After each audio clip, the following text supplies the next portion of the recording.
On était dans un débat pour un Bechor. On a expliqué que le Bechor, quand il y a Beth Amikdash, il doit être égorgé au Beth Amikdash et mangé à Jérusalem comme des Kodashim Kalim. Que c'est quoi? Ils ont 2 jours et 1 nuit pour manger la viande. Après, c'est notar, il faut détruire. S'il y a un moum dans le korban, un moum chez Enon ouvert, ça veut dire ça ne guérit pas, il a eu une oreille qui a été coupée, un œil, etc. Là, le korban deviendra choulin et j'ai le droit de le donner, et je le donne au Kohen et il peut le manger, le vendre, il fait ce qu'il veut. Aujourd'hui, que nous n'avons pas Beth Amikdash, on donne le Bechor au Kohen et le Kohen attend qu'il y ait un moum kavnoir dans le korban pour pouvoir le vendre et le commercialiser, faire ce qu'il veut avec. Alors, il faut savoir que pour décider est-ce qu'il a le droit de le faire, il faut le montrer à un dayan. Tu ne le fais pas directement. D'accord? Alors, la Gemara a dit, est-ce que ce dayan, il doit être agréé par le Nassi? Le Nassi, c'est quoi? C'est la famille royale de David Ameler. Ça a commencé par Hillel Azaken. Depuis Hillel Azaken, qui était un descendant direct du roi David, il a eu 10 générations de Talmidei Chachamim qui sont sortis de lui. Rabban Gamliel, Rabbi Yehuda Anassi, c'est un descendant de Hillel Azaken, un descendant direct. Et ils étaient toujours Nessiim de Israël. Alors, ils leur ont fait un kavod qu'on doit leur demander une autorisation, même qu'il n'est pas roi. On a envie dans Israël de sentir cette notion de David Melech Israël, de la royauté de David. Alors, on leur donne un pouvoir, un petit pouvoir, à nommer, à agréer un dayan. Toi, tu peux juger pour des bechorot. C'est ce qu'il te dit. Alors, regardez qu'est-ce qu'il dit. Ki adam aravidi baravin davar ze enichu lahem le benesia ki delit gader bo. C'était une takana du Sanhedrin que pour autoriser un bechor, il fallait une autorisation du Bet Tanassi. La question, c'est celui-là, déjà, il est monté au Sanhedrin. Il était assis au Sanhedrin. Alors, il est incontestable. Est-ce qu'il a besoin quand même de demander une autorisation au Nassi? צריך ליטול רשות, או דין מכיוון דזקן ויושב בישיבה אין צריך. עמד רבי צדוק בן חלוקה. Il y avait un tzaddik qui s'appelait Rabbi Tzadok, fils de Halouka. Il y a des qui disent qu'il ne faut pas dire Halouka, il faut dire Hakoula. Rabbi Yitzhak ben Hakoula. Et pas Rabbi Tzadok. Ve'amar ani raïti et Rabbi Yossé ben Zimra. Moi j'ai vu Rabbi Yossé ben Zimra, chez Zaken, ויושב בישיבה היה, ועמד במעלה מזקנו של זה. Ça veut dire qu'il était plus important que le grand-père du Nassi de notre génération. Et malgré tout, il s'est rabaissé, il a demandé quand même une autorisation pour pouvoir juger à propos du Bechor. Amar le Rabbi Abba, lo kachayama, c'était pas comme ça, l'histoire. Il lui ajoute, voilà, vous voyez, on a parlé des histoires. Quand il nous manque un élément dans l'histoire. Amar le Rabbi Abba, lo kachayama, et la kachayama, c'est ainsi était l'histoire. Rabbi Yosef ben Zimra, Kohen aya, c'était un Kohen. והאחי קמי בא יעלה, הלכה כרבי מאיר דאמר החשוד בדבר לא דנו ולא מעידו, או דילמה הלכה כרבי שמעון בן גמליאל דאמר נאמן הוא על של חברו, ואינו נאמן על של עצמו. Il dit,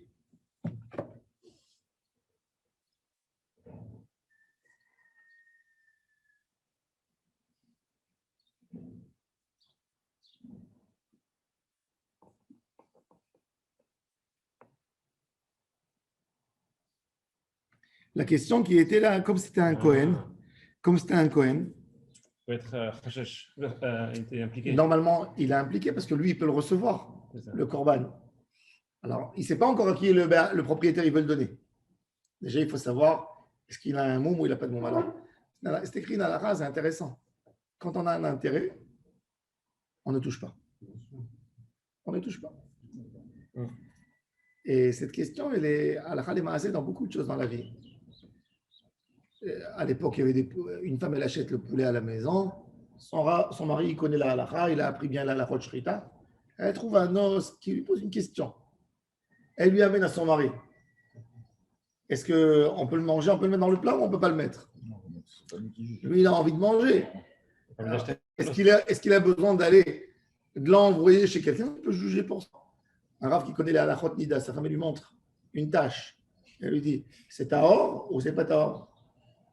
Alors, Rav Yosef, il amène des poskim que par rapport à Ilchot Nida, comme c'est des Rabbanan, il a une émanation. Mais dans le Deoraita, c'est pas évident. Vous voyez ici, vous allez voir que le Béhor, il a ici un intérêt. On lui dit non.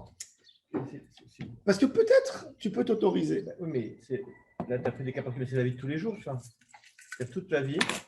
Tu es devant des cas et tu dis je fais ou je ne fais pas. C'est pas que tu as pris Nida ou le plat, mais ça peut être je ne sais pas, j'ai un doute, mais moi je pense que la race comme ça, je fais ou je ne fais pas. Non, parce que il faut que je passe ma vie avec un rat à côté de moi sinon. c'est une question de maman. Mais on voit par exemple, tu as raison, mais on voit des choses. Par exemple, quelqu'un, on lui fait confiance. Ou le tabac, le shochet, à l'époque, il n'y avait pas de cacheroute, des certificats de cacheroute. Il y a le boucher que lui-même, c'est un shochet. Il connaît les halachot, il l'égorge, tu lui fais confiance. Maintenant, si tu as trouvé qu'il y a un problème, tu le destitues. C'était tellement grave parce qu'on lui faisait confiance.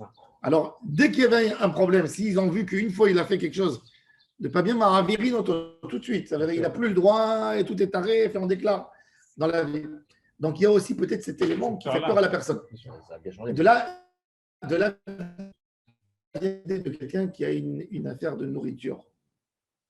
Il est bien religieux. Est-ce qu'il a besoin quand même d'un chômeur?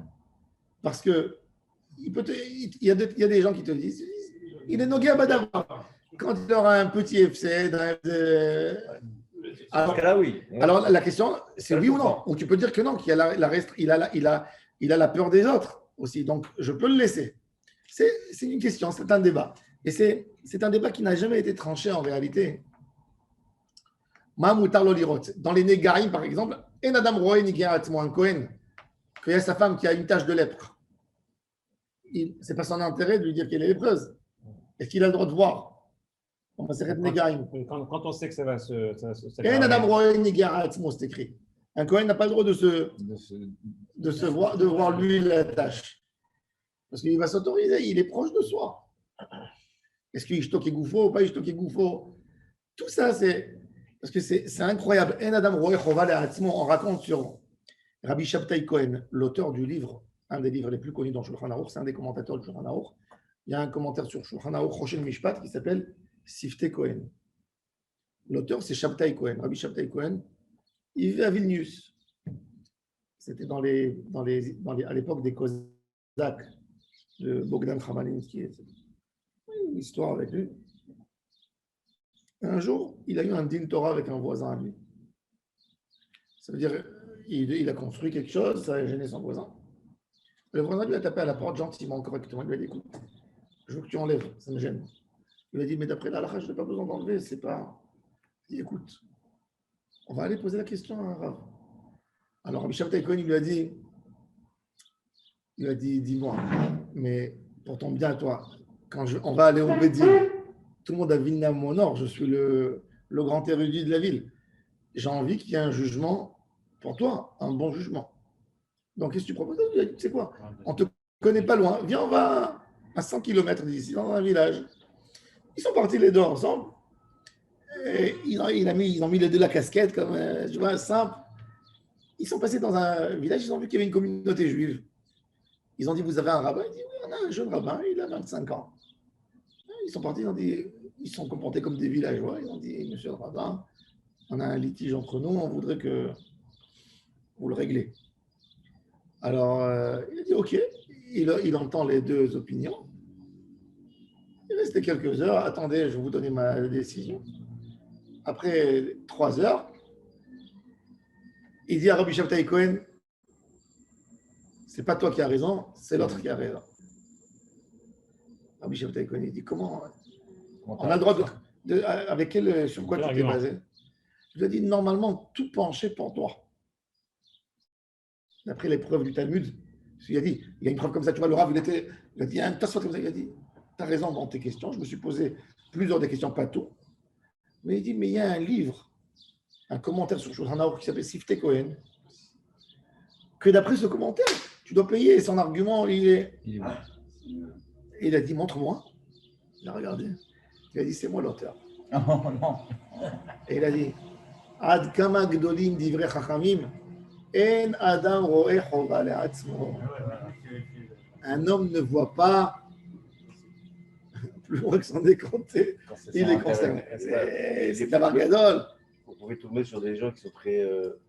Qui vont être d'Afka avec eux plus dur. Et malgré Quand tout. ils vont avoir jugé un cas, ils vont être plus cool. Il va y avoir des gens comme ça. D'accord. Il y a déjà.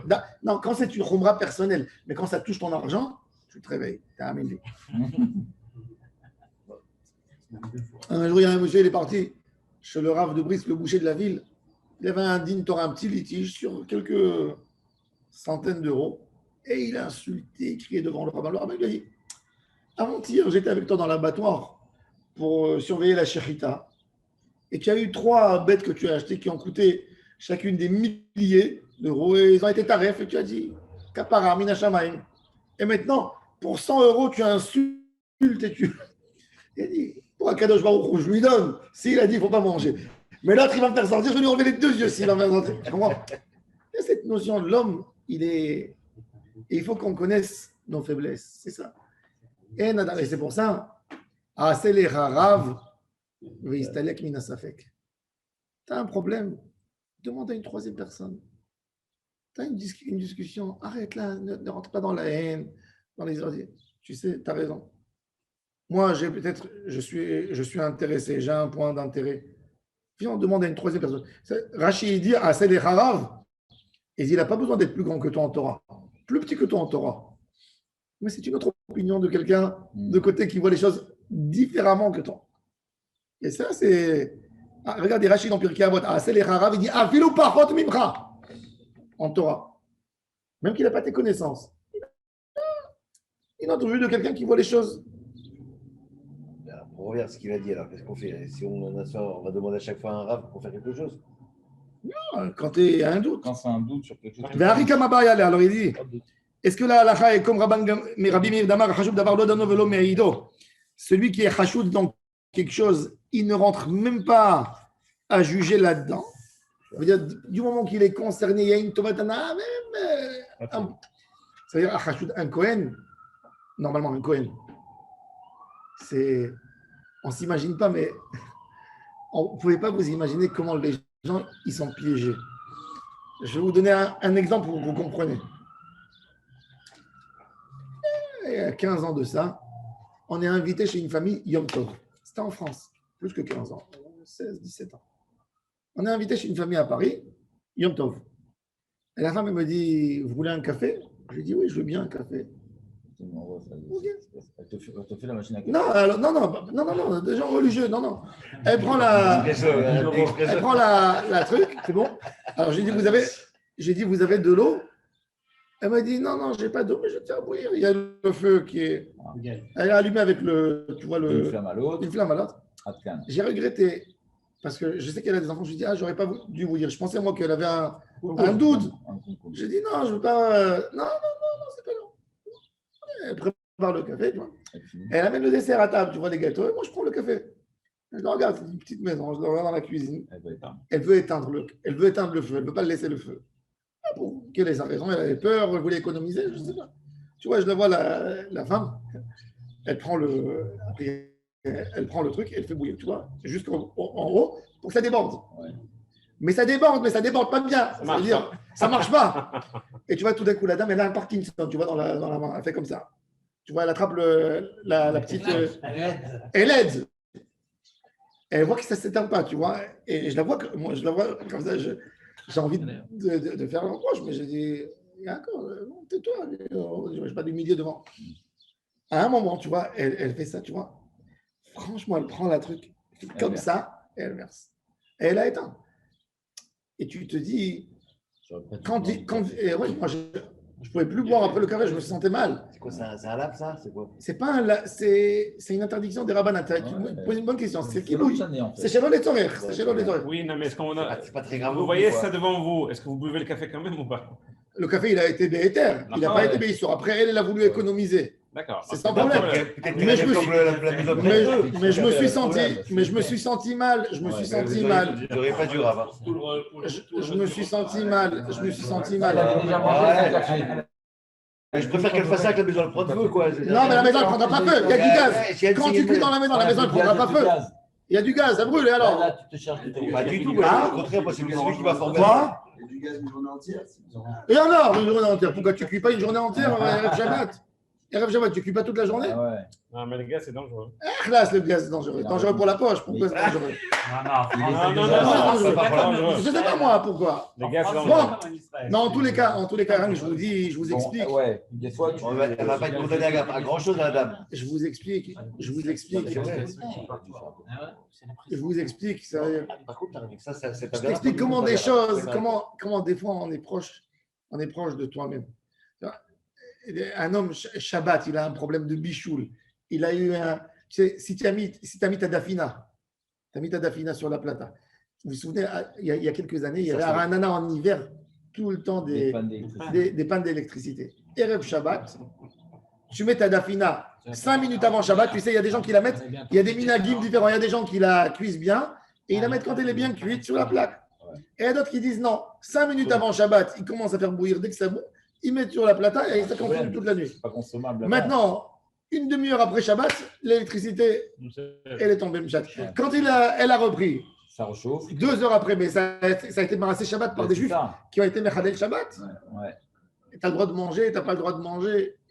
Et là, tu te poses les vraies questions de Yirat Shamayim. Est-ce que je suis là? Et c'est pour ça que dans ces Inyanim, il y a toujours, dans tous ces. Il y a toujours ce côté qu'on a envie de s'autoriser quelque chose. Tu vois. C'est un arabe qui apparaît. Oui, d'accord. C'est avec des rabananes. Non, mais On est Shabbat. tu es chez toi, l'électricité, elle saute. Ouais. Tu sais que ton voisin, il a une goye chez tu peux aller les chercher. Oui, ça oui, ça mais doit, ça oui. Ça t'a le droit. C'est ta droit. Il faut le faire d'une certaine manière. Non, mais là, C'est pas une communauté, ça. C'est toi, le Shabbat. C'est le Shabbat. Ça Non, mais ça attends. Si le gars, il Il y a 5-10 ans, Il mange de la dafina aussi. Il y a 10 ans, vous n'aurez pas répondu. S'il mange, c'est bon? Hein? S'il mange de la dafina, oui, c'est bon. S'il veut pas. Tu sais qu'à l'époque, les Juifs au Maroc, en Algérie, en Tunisie, ils sortaient de la synagogue, ils allaient au café en face Ouais, et ils buvaient un café.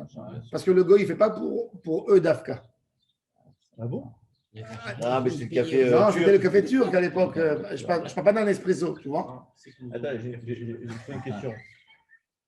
Tu as mis un concombre qui est arrivé. Le concombre, j'ai posé sur la mauvaise prise. La prise qui était reliée à la minuterie. Ça s'est éteint, c'est rallumé, donc je n'ai pas pris le chaud qui était. Pourquoi si ça s'est rallumé avec une minuterie, tu peux? Ah bon? C'est normal. Surtout si ça a été cuit avant Shabbat, il cuit n'y a avant, aucun oui. problème. Si l'eau, non, mais l'eau, Pas surtout. Non, mais si elle a bouilli avant, elle Ah, mais il faut que tu l'aies cuit avant. Attends, incroyable. Ouais. Alors ça, Parce que le Rambam, il te dit. Le Rambam, Non. Je vous explique. attends, On a un débat. On est passé de Yom à Shabbat. Alors, je vais vous dire. Il y a deux débats. Il y a deux débats halachiques. Il y a premier débat halachique entre le Rambam et le Rosh et le Rif. Le Rambam était un scientifique. Et c'est incroyable. Le Rambam, il y a 800 ans, il dit que quand de l'eau a bouilli, il te dit pour lui, si elle a bouilli une fois, même si elle est glacée, tu as le droit de la prendre et de la mettre sur le feu Shabbat. Parce qu'il te dit les molécules ont changé dans l'eau et elle a cuit, elle a changé. Il te dit en bichoul achar bichoul, même dans le liquide. Wow. Le Rif et le Rosh n'étaient pas d'accord, eux, ils n'ont pas vu.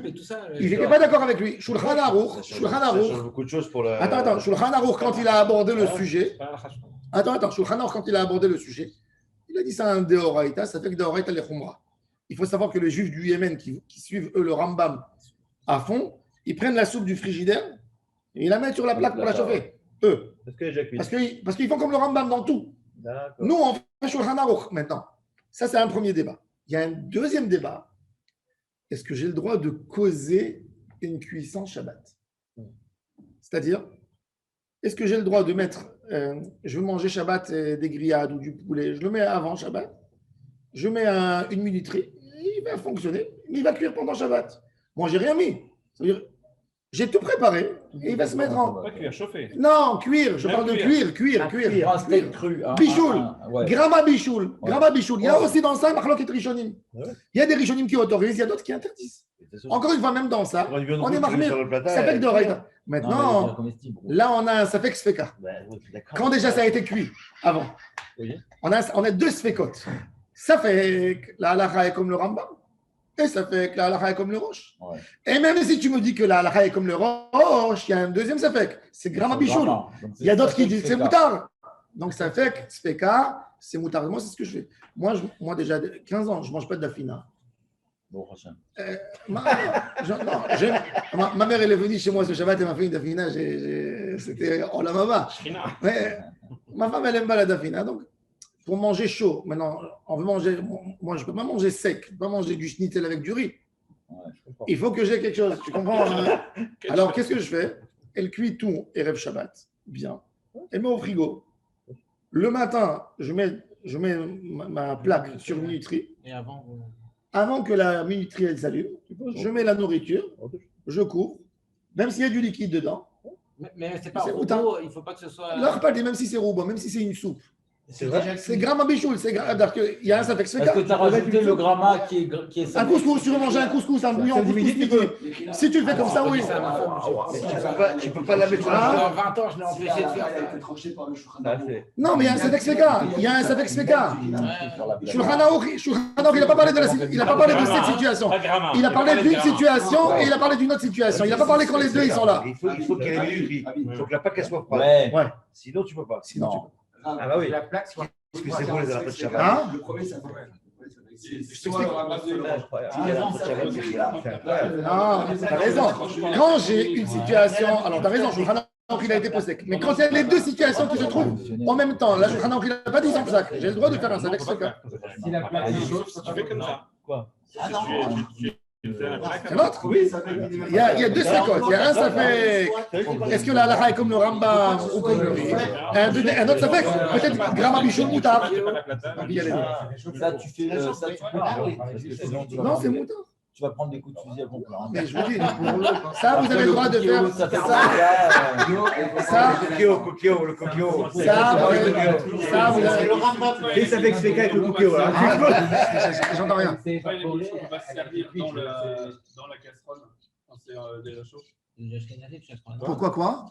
On ne peut pas se servir dans. Parce que c'est Mégis, c'est une autre chose. Parce que quand la casserole elle est sur la plaque et tu fais rentrer la louche dedans et à l'intérieur tu tires, donc tu tires le bas, tu le mets en haut et le haut qui est froid, tu le mets en bas. Mais même dans ça, quand c'est mes bouches alcool sorko, dans Mitztamek Vera, alors, c'est moutar même Mégis, il n'y a pas de Mégis. Mais ce Mégis Bagdera, c'est que dans certains halachot. Non, bon, il y a des gens qui mettent tout dans le même pack, tu comprends? Il faut savoir, mais ça c'est pour vous quand vous voulez faciliter. Donc, c'est pour ça que je dis toujours, la dafina, voilà, cuire Erev Shabbat, ça veut dire même Ma'achal Ben Rosaïmet est là, même 15 minutes. Complètement. Même 15, non, du moment que la pomme de terre, elle peut se manger un peu déjà, Oui. et que la viande, elle peut être. C'est bon, même si elle est tombée en panne après ou quelque chose, tu comprends, il y a toujours le. Même si elle est un céréalier, tu peux manger quand même. Parce que c'est grand bichoul et c'est ça fait que c'est cas. Et il y a eu déjà un bichoul, même de l'eau. Même de l'eau, ça veut dire. Incroyable. Tu veux de l'eau chaude, tu sais, tu vas prendre que le matin. Ça fait bouillir l'eau, tu le mets sur un charon. 1 heure avant, ça s'allume, tu prends ton café. Et dans ce cas-là, est-ce que la minute, si ça a été pré-cuit avant Shabbat et que la mettre sur la plaque en continu, ça va s'abîmer. Alors tu peux faire. Vas-y, pré-cuit. Elle est comestible? Elle est mangeable, ouais. Elle est mangeable? Non, mangeable bien. Mangeable, oui. Mangeable, alors un bail. Hein. Non, mais est-ce que c'est-à-dire que la plaque doit être en continu? Non, la plaque, elle est éteinte. Non, mais elle peut faire 2 heures et puis après à 5 heures du matin se rallumer? Ouais. Ah, maintenant, si elle a la coupure d'électricité, qu'au lieu de se rallumer à 5 heures, elle se rallume à 10 heures. Ouais, c'est pas mon problème. Non, mais ce qu'on parlait tout à l'heure. Vous êtes parti en vacances. On ne peut plus toucher le. Si tu peux régler la minuterie quand elle l'avancer. quand elle marche pas, oui, tu peux l'avancer. Non. D'après Raboyer Bach, on on peut. peut. On peut aussi l'avancer? Ouais. Non. Tu peux toucher la minuterie, tu veux dire? Ouais, tu peux. Tu peux pas manger, non. Si, que ce soit une minuterie mécanique. Hein. Ah, bien sûr, bien Il sûr. faut faire attention à ne pas jouer avec. Non. Je